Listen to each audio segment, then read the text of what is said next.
Welcome to the first episode of Bookmarked, where I'm going to be talking to multiple authors about their various books and getting to know what makes them tick, what the book is about, and get you the information that you need so that you can get a better understanding of how to pick your books out and what to choose. And if you get it from me, you know that this is a must-read book. So this morning, we're joined by Thomas Erikson, who is a Swedish behavioral expert, an active lecturer as well, and a best-selling author. Thomas, good morning. How are you doing? Very well, thank you so much. It's such a pleasure to have you on the show. Tell me more about yourself, Thomas. I would love to know more about you, your experience, and your entire journey as well. My entire journey, oh, that's a long one. Well, I'm a management consultant, I'm a lecturer, I'm an author, a non-fictional author, I'm a coach for executives, top executives, and I am a behaviorist, actually. I'm not a psychologist, which psychologists like to point out. You are not a psychologist, but I'm a behaviorist. That's something else. I work with behaviors and I work with the communication skills and self-awareness, social skills, that's called people skills, many names for the same thing there. Right. Your book has, sold over 2.5 million copies worldwide, and nearly 1 million copies have been sold in Sweden alone, right? It's been translated in 42 languages as well. And if you want to know more about Mr. Thomas Erikson as well, you can log on to his website, which is thomaserikson.com. Now, your new book, which is called Surrounded by Idiots. I think when we see this, we all can relate to this so much. One, because we feel like we are surrounded by idiots, right? So talk to me more about the book. How did you come up with the title, and why did you feel like writing this book? Well, as you just mentioned, we have all been in those situations. We sit in a meeting, you sit around a table, you're taking notes, you're trying to discuss things. And after a while, you realize, am I the only one who gets it? What's wrong with these people? And when you leave the meeting, you seem to think for yourself, I feel like I am surrounded by idiots. Now, there are not so many idiots out there as you might think. There are some idiots, but they move around a lot, so you run into them all the time. But mostly it is about us not understanding each other. I mean, to go full cliche-ish already here, if you don't understand the other person, it's easy to claim him to be an idiot, or her, of course. I came up with the title because I wanted this recognition. I wanted people to say, aha, that's me, or could be me. But then, of course, the book is not about idiots at all. It is about communication and how to actually decrease the number of idiots in your surroundings, in your life. And I think that's a good aim. Right. That's beautiful. I think it's very, very important to be able to communicate with people properly, right? I think when that barrier is broken, the communication barrier, then it makes things so much easier for everyone. And I think, as you said, the key goal in any relationship is communication, Do you agree with that? Don't you agree that that's how you go about it, right? Absolutely. I mean, when the chain breaks, it could be bad routines, it could be some processing doesn't work, but it's 90% bad communication. People just don't pay attention, people just don't listen to each other, and they don't listen to themselves. Even though you might understand other people, are you sure you understand yourself? Because I mean, my favorite metaphor is, let's say I've never been to Delhi, as an example. Let's say I would love to go to Delhi, just an example. And I call my travel agency up and I say to them, get me a ticket to Delhi. They will say, no problem. And then they will say, from where would you like to go? Just imagine I said, never mind that. Don't be so problem-oriented. Get me the ticket. How will they solve the situation? Answer, they won't, because, that's a straight journey. What's the starting point?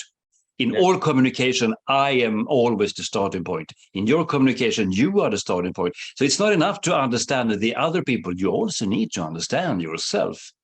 Because my way of adapting to a certain person might be another way than your way of adapting to the same person, because we come from different angles. I usually recommend start with yourself. Start with myself. Lovely, lovely. Did you take long to write this book? How long did the process take for you to write this entire book? Oh, that's a good question. I don't know. I was commuting, actually. It's a couple of years since I wrote it back in time there.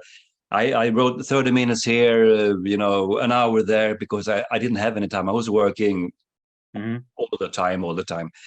So probably I would guess 1,200 hours. I usually log myself while, researching and writing and rewriting, editing. It's a lot of steps, the very, very boring stuff there. But it's usually half a year's work time, I would say, on top of my regular work, of course, because I Wow. have a job also. Yeah, So yeah, you have to put in the hours there. You have to work really hard, write a book, but be aware it's a lot of work, but it's fun. definitely. Definitely. I'm glad you have fun with it because some writers don't. They're just like, this is very, very taxing. I can't do this again. And they hope for that one No, this bestseller. is And they're like, yeah, that's good. it's amazing. I love writing. I also write crime actually because the process is great fun. I love writing and I love reading and yeah. So, but I think I have a message that is kind of important. And I actually, if you didn't know, I'm getting emails from literally all over the globe. People emailing me from all the continents. It could be from India, from New Zealand, from Canada, from South Africa. I got an email from Azerbaijan just the other week. I had to look it up on the map. And for me, that is very rewarding. And people are saying the same thing. Aha, that's the way it is. I knew it. My husband is like this. My boss is like that. Now I get it. It's really cool. So therefore, it's easy to write another book and another book because the feedback it's fantastic. I love it. That's much so fulfilling at the same time, right? The feedback you get from the readers as well. Yes. You're a lecturer, full-time lecturer as well, right? You lecture around the entire place. Do you ever draw in from your lectures into your book as well, or do you do the other way around? Both, I would say. It Both. goes both ways, actually. And I see things, I observe people. I have been observing myself for 30 years because of a strange experience I had when I was 24. I got my first managing position at the age of 24. It was really bad. I messed it up completely, totally. I didn't know what to do. Oh God, it was horrible. But ever since I have studied myself and I observing people all the time, I can't enter a room anymore without looking around and see who's that and what are they, and look at the body language. It's hard. It's like if you know another language, how could Yeah, you not hear what people say when you hear something? exactly. How could you not hear it? So You I can't do it all ignore up, it. and Yeah. yeah, so I'm gathering, let's say, experiences all the time. I can put it in a book, I can put it in a lecture, and then we have a Q&A after the lecture that I could put in another book, And of course, I'm writing a book, I'm a researcher myself, and then I'm lecturing on those very topics. So it goes back and forth all day long, and it's great fun. I'm really enjoying this. I love people. You know what? I think so. You're so lucky to see you have like people because I met so many people that say I don't like people. I just want to stay at home and just be away from people because, well, as you said, they feel like they're idiots, right? And Yeah, well, poor them. I love people too. And by the way, you said you're 24 years old when you got your first managing position. I'm 24 right now, and I hope I get my own position soon enough. And but I don't know. I don't want to mess up the bed. I want to try and keep it to a certain level. I am sure, Lee, you got to do it perfectly. The only thing you have to understand is the following, which I didn't, and nobody told me, is what you do now, it's not the same job as leading people. That's another job, So Right. when you are leading people, it's a whole different skill set. I didn't figure that out until after a year. I went to my boss's boss, 2 levels up, and said, take me out. I don't know what I'm doing. And he said, actually, you better stay put, Sonny, because your boss is even worse. He's not even here. So you keep it up. So it was horrible. It was horrible. No. But it's a different job. And as long as you understand that. And I Yeah. know, what I write about the 4 colors, red, yellow, green, blue, I mean, it's the old DISC profile. Using that in your leadership, excellent. Because leadership is a communication process. That is what Yeah. leadership is. You need to be able to reach out to people. So you need all the tools that you can get your hands on, put your hands on to, be as good as a communicator as possible. That's definitely my recommendation. That's Not that you beautiful. asked, but you'd had it anyway. No, definitely. I would definitely take that. Thank you so much for that, Mr. Thomas. Your books usually have this entire, the prefix is surrounded by, right? And it's like narcissists, psychopaths. How did you come up with this idea of surrounded by different type of people? It actually comes from I mean, as we joked before, we all of us have had that feeling being surrounded by idiots. But it comes from an entrepreneur that I was coaching actually many years ago. He started every meeting. I am surrounded by idiots. People over there are stupid. Those people are crazy. And I said, who brought in all the idiots? Which was him, of course. So he kicked me out basically. So it kind of got stuck with me. When you're young, you're smart, as you know.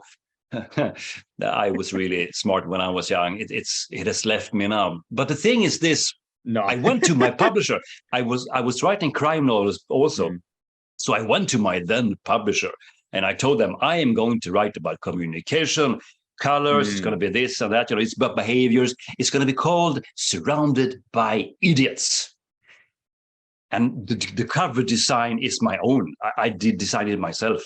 And they looked at me with horror in their eyes and said, this is the stupidest idea we ever heard. Forget about the whole thing. It's a stupid title. It's an ugly cover. Don't do it. I was shopping around at all the publishers and everybody said basically I was the idiot. But, I didn't take advice. I wrote the book anyway. I had to publish it myself. And it kind of got stuck with me. And I put it in the airports in Sweden and it just boom, because everybody sees this title, Surrounded by Idiots. At least I have to pick it up and take a look, Look at it. So it works like a charm. And then, the rest is history, as they say. And I think we're actually over 50 languages now. 50 languages? 50 languages. Yeah. It's crazy. That's amazing. It's surreal. And I think people pick up the book because one, they also feel like they're not the idiot. Idiots don't know they're the idiots, aren't they? Don't they? They feel like the idiot is always, of course, the idiot is always somebody else. Of course. That goes for you and I too. You mentioned 50 languages, right?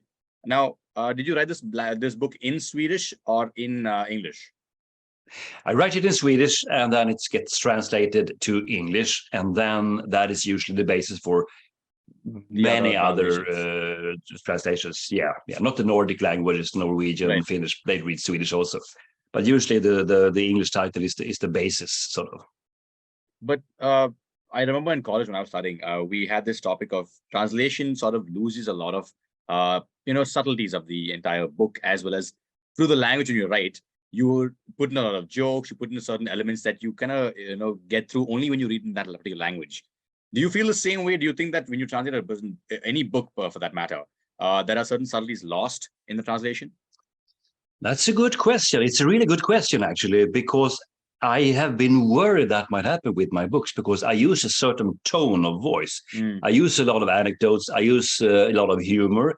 It seems to me it is working. And I think, I can't read Croatian or Maharatmi. I can't read those languages. How would I know? I can't read Hindi. I can't read, Hungarian. I don't know what it looks like. So what do I know? But the feedback I am getting tells me it is working, actually, because people are getting the message, which is kind of the whole point. The culture differences are there, of course. Maybe in Australia, they won't laugh at the same thing as in Mexico, perhaps. I don't know. But we all laugh at other people, right? Don't we? Because that's the funny part. And people are people. People are the same all over the globe. We are basically the same. We are not so different as we might think. The culture varies, of course. But people are people. It's the same thing everywhere. And that comforts me to know, actually. That's beautiful. That's amazing. I think I'm so happy you said that, because I think a lot of authors are worried, as you said, that your work may be losing a little bit of its charm when translating.